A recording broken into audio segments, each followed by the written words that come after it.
நெருக்கப்படும் பொழுது அதை சகிக்கிறதுங்கிறது சாதாரண விஷயம் இல்லை. ஆட்டோமேட்டிக்காக நம்ம மனசு அவங்கள பதிலுக்கு பதில் எதாவது என்ன செய்திடணும், 4 வார்த்தைனாலும் நறுக்குன்னு இவங்க என்ன கேள்வி கேட்கறது, இவங்க என்ன எனக்கு விரோதமாக பேசுறது, என்ன குறித்து இப்படி பேசுகிறாங்களே, நான் விடுவனா? பழிக்கு பழி வாங்கிறது, பதிலுக்கு காயப்படுத்துகிறது, அல்லது சில சூழ்நிலை விரோதமாக அவங்க செய்யும் பொழுது உடனே மூக்குக்கு மேலே பயங்கர கோபம் வருவது இயல்பான மனிதனுடைய சுபாவம். ஆனால் ஆவியானவரால் நடத்தப்படுகிறவன் தனக்கு பதிலுக்கு பதில் செய்ய முடியும் என்றாலும் அதை சகித்து அமைதலாக இருக்கிறான். பார்த்தீங்கன்னா, பொறுமையாக பதிலுக்கு பதில் செய்யாமல் அமைதலாக, அதுக்கு பேர் தான் நீடிய பொறுமை. ஆனால் உலகத்தை நீடிய பொறுமையோடு இருந்தால் அவன் உலகம் என்ன சொல்லும், இளிச்சவாயன் என்ன சொல்லும், அது ஒன்றுத்துக்கு ஆகாதுங்க, அது என்ன பேசினாலும் சூடு சோனையே கிடையாது, என்ன பேசினாலும் கம்முன்னு இருக்கும், பதிலுக்கு பதில் என்ன செய்யாது, பேசாது. நம்ம பதிலுக்கு பதில் பேசாமல் பழி வாங்காமல் அமைதலாக போகும்பொழுது உலகத்தின் பார்வையில் நாம் அற்பமாக தான் என்ன செய்யப்படுவோம், என்னப்படுவோம். ஆனால் கர்த்தருடைய பார்வையில் நாம் விலையேற பெற்றவர்களாக இருப்போம். அல்லேலூயா, அல்லேலூயா. மனிதர்களால் சூழ்நிலைகளால் நாம் நெருக்கப்படும் பொழுது, உடைக்கப்படும் பொழுது நமக்குள் எழும்புகிற அந்த எரிச்சல், அந்த கசப்பு, அந்த பகை, அந்த வெறுப்பு, அதை ஜெயித்து வாழ்கிற அந்த சகிப்புத்தன்மைக்கு பேர் தான் நீடிய பொறுமை. அல்லேலூயா.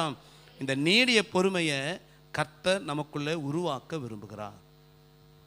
அப்போ நீடிய பொறுமை உருவாகணும்னா நம்மளை சுற்றி யார் இருக்கணும், சில டார்ச்சர் பார்ட்டிங்க இருக்கணும். சில டார்ச்சர் பார்ட்டி இருந்தால் தாங்க பொறுமை வரும். நம்மளை காயப்படுத்துகிற மனுஷனே இல்லை, நம்ம எல்லாருமே யார் தான், எல்லாருமே யார் தான், பொறுமைசாலிகள் தான். ஆமாவா இல்லைங்களா? நம்மளை ஒருத்தர் சீண்டவே இல்லை, நம்மளை ஒருத்தர் சொரியவே இல்லை, நம்ம எல்லாருமே பொறுமைசாலிகள் தான். ஒருத்தர் நம்மளை டச் பண்ணி பார்த்தா தான் நம்ம பொறுமைசாலியா இல்லை ஆடுற ஆளா அப்படிங்கிறது அப்பதான் தெரியும். அல்லேலூயா, அல்லேலூயா.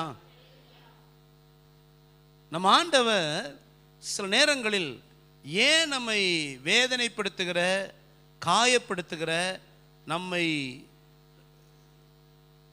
நொறுக்குகிற சில மனிதர்களை ஏன் கர்த்தர் நமக்கு அனுமதிக்கிறார் அப்படின்னா, நம்மை நீடிய பொறுமையுள்ள ஆவிக்குரியவர்களாய் உருவாக்க. நம்ம இதை புரிந்து கொள்ளாமல் மாம்சத்துக்குள்ளாக செயல்பட்டுறோம். ஒவ்வொரு எக்ஸாம்லையும் ஃபெயில் ஆகிக்கிட்டே இருக்கிறோம். ஒவ்வொரு எக்ஸாமில் ஆபிரகாம் பார்த்து ஆண்டவர் சொன்னார், உன் மகன் ஈசா கொண்டு பலிபீடத்தில் வையினார். ஆபிரகாம் மற்றும் பலி செலுத்தாமல் அதுக்கு இடம் கொடுக்காம இறுதி கடினப்படுத்தியிருந்தாருன்னா அந்த எக்ஸாமில் அவர் என்ன இருப்பார், ஃபெயில் ஆகிருப்பார். தேவன் ஆபிரகாமை சோதித்தார். First அட்டம்ப்ட்ல Abraham ஜெயிச்சிட்டார். ஒருவேளை ஆபிரகாம் தோத்திருந்தாருன்னா பெரிய ஆசீர்வாத வாக்குத்தத்தங்களை இழந்திருப்பார், அவருடைய வளர்ச்சி தடைபட்டு இருக்கும். அடுத்து கர்த்தர் இன்னொரு டெஸ்ட் என்ன செய்திருப்பார், வைத்திருப்பார். நாம் கர்த்தர் வைக்கிற டெஸ்ட்டில் பாஸ் பண்ணும் பொழுது தான் நமக்கு ப்ரொமோஷன் கிடைக்கும். நம்ம வைத்திருக்கிற ஆசீர்வாதங்கள் கர்த்தரத்தில் பெற்றுக்கொள்ள முடியும், நம்ம வைத்திருக்கிற ஊழியங்களை பெற்றுக்கொள்ள முடியும், நமக்கு இருக்கிற மேன்மைகளை பெற்றுக்கொள்ள முடியும். அந்த டெஸ்ட்டில் தான் ஒரு டெஸ்ட் இந்த நீடிய பொறுமை. சில மனிதர்களை கர்த்தரே எழுப்புவார் நம் விரோதமாய். அந்த மனிதர்கள் நம்மை காயப்படுத்தும் பொழுது நாம் சகித்து கொண்டு, இது கர்த்தர் அனுமதித்தது. தாவி சொல்றாரு, சீமையை தூசிக்கும் பொழுது அவன் இப்படி பேசணும்னு கர்த்தர் அவனுக்கு என்ன செய்திருக்கிறாரு, இந்த பக்குவம் நமக்கு வரணும்.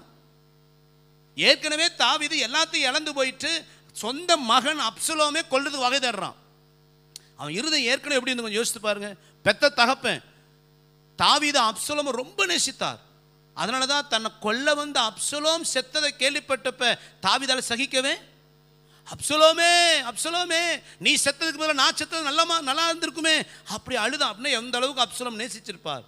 அந்த அளவுக்கு நேசிச்ச அப்சலோம் தாவீதை கொல்ல வரும் பொழுது அந்த தாவீதின் இருதயம் எவ்வளோ உடைஞ்சு போயிருக்கும் இல்லை? தூக்கி வளர்த்த பையத்தை மார்பலை மிதிக்கிறது மாத்திரமல்ல, கழுத்தையே நெருக்க வரானும் போது தாவீதின் இருதயம் உடைஞ்சிருச்சு. அப்படி சூழ்நிலையில் சம்பந்தமே நம்ம சீமையை தூசிக்கிறான். கூடக்கிறவனுக்கெல்லாம் பயங்கர கோபம், அவனை கொன்னரலான்னு சொல்லும் பொழுது தாவீது சொல்றாரு, அவன் என்ன இப்படி பேசணும்னு யார் அனுபவிச்சிருக்கிறது? தாவீது பதிலுக்கு பதில் பேசவும் இல்லைங்க, அவன்கிட்ட நியாயப்படுத்தவும் இல்லை. அவனை வாக்குவாதம் பண்ணவும் இல்லை. அவன் கல்லை தூக்கி வீசுறான், மண்ணை தூக்கி எரிஞ்சு சபிக்கிறான், கேவலமாக பேசுகிறான், பேலியாளின் மகன் அப்படின்றான்.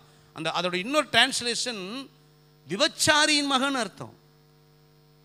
தாவீது அருவருப்பாக பேசுகிறான். தாவீது எல்லாவற்றையும் காதில் வாங்காது போல அமைதலாக போகிறான். தாவீது சொல்கிறாரு, அவன் இப்படி பேசணும்னு கர்த்தர் செய்திருக்கிறாரு. இது எனக்கு ஒரு டெஸ்ட்டுங்கிற தாவீது உணர்ந்தான். அந்த டெஸ்ட்டில் தாவீது பாஸ் ஆனார். அந்த டெஸ்ட்டில் பாஸ் ஆன தாவீதை திரும்ப கர்த்தர் அரண்மனை கொண்டு வந்தார், திரும்ப ராஜாவாக உயர்த்தினார். தன் முதிர் வயதில் ராஜாவாகவே தாவீது மரித்து போனான். அல்லேலூயா. நம்ம வாழ்க்கையில் டெய்லி ஒரு டெஸ்ட் இருக்குங்க. அந்த டெஸ்ட்டுக்கு நமக்கு தேவன் கொடுக்குற கொஸ்டின் பேப்பர் தான் சில டார்ச்சர் பார்ட்டிஸ். அல்லேலூயா, அல்லேலூயா. நாம் பொறுமையை சகித்தால் தேவன் நமக்கு ஜெயம் தருவார். அல்லேலூயா. ஏன் அந்த பொறுமை நமக்குள்ள வேணும்? ஒரு வார்த்தை வாசிங்க, 86 சங்கீதம். ஆனாலும் ஆண்டவரே, நீர் மன உருக்கமும் இரக்கமும் நீடிய பொறுமையும் பூரண கிருபையும் சத்தியமும் உள்ள தேவன். நம்ம தேவன் எப்படிப்பட்டவரா? அல்லேலூயா. நீ நல்லவரும். 86 சங்கீதம் 15. ஆண்டவர் சொல்றாரு, ஆண்டவரே நீர் மன உருக்கமும் இரக்கமும் நீடிய பொறுமையும் பூரண கிருபையும் சத்தியம் உள்ள தேவன். நம்ம தேவன் எப்படிப்பட்டவரா? நம்ம தேவன் நீடிய பொறுமை. எப்படின்னா, ரட்சிக்கப்பட்ட நாம எவ்வளோ தரம் கர்த்தர் நம்மோடு பேசி கூட பல விஷயங்கள் அவர் என்ன செய்திருக்கிறோம், நாம துக்கப்படுத்திருக்கிறோம். ஆனாலும் கர்த்தர் எடுத்தன் கவுத்தன் நம்மளை அழிச்சிடாம இன்ன வரைக்கும் நம்மள்ட்ட ஒரு பொறுமையாக இருந்ததுனால தான் இன்னைக்கு அவருடைய ஆலயத்துக்கு நாம் வந்திருக்கிறோம். அல்லேலூயா.